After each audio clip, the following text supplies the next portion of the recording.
পুরো ভোটের পর এবছর রাজ্যসভার নির্বাচন ঘিরেও কি ফের সমঝোতার পথে হাঁটতে পারে বাম কংগ্রেস? সোমবার এই জল্পনা উস্কে দিয়েছেন রাজ্যের সিপিএম নেতারা।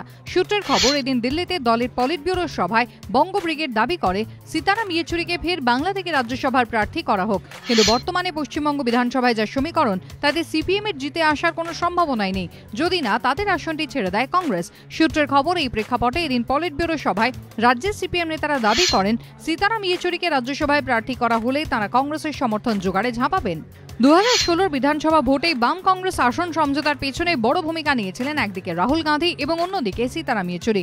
কয়েকদিন আগে সংসদে কংগ্রেসের অফিসে গিয়ে সেই রাহুল গান্ধীর ঘরে প্রায় 1 ঘন্টা একান্তে বৈঠকও করেন সীতারাম ইয়েচুরি, যা জল্পনা উস্কে দেয়। পর্যবেক্ষকদের একাংশের মতে সীতারাম ইয়েচুরি যেভাবে মোদী সরকারের বিরুদ্ধে নানা ইস্যুতে সরব হন, সেটা কংগ্রেসের জন্য অনেক সময় মঞ্চ তৈরি করে দেয়। কিন্তু যেভাবে কংগ্রেস একের পর এক রাজ্য হাতছাড়া করছে, তাতে রাজ্যসভায় প্রতিটি আসনের ক্ষেত্রেই তারা মেপে চলবে। এই প্রেক্ষাপটে সীতারাম ইয়েচুরিকে রাজ্যসভায় পাঠানো নিয়ে কংগ্রেসের অবস্থান কি হয়, সেদিকে নজর রয়েছে রাজনৈতিক মহলের। সাধারণত যিনি সিপিএম এর সাধারণ সম্পাদক হন, তাকে সংসদীয় কোনো পদে দেখা যায় না। ব্যতিক্রম সীতারাম ইয়েচুরি। তিনি অবশ্য সাংসদ হওয়ার পর দলের সাধারণ সম্পাদক নির্বাচিত হন। এই প্রেক্ষাপটে ইয়েচুরিকে পুনরায় রাজ্যসভায় পাঠানো নিয়ে কংগ্রেস সিপিএম সমঝোতা হয় কিনা, সেটা আগামী দিনেই জানা যাবে। বিজেন্দ্র সিংহের রিপোর্ট, এবিপি আনন্দ।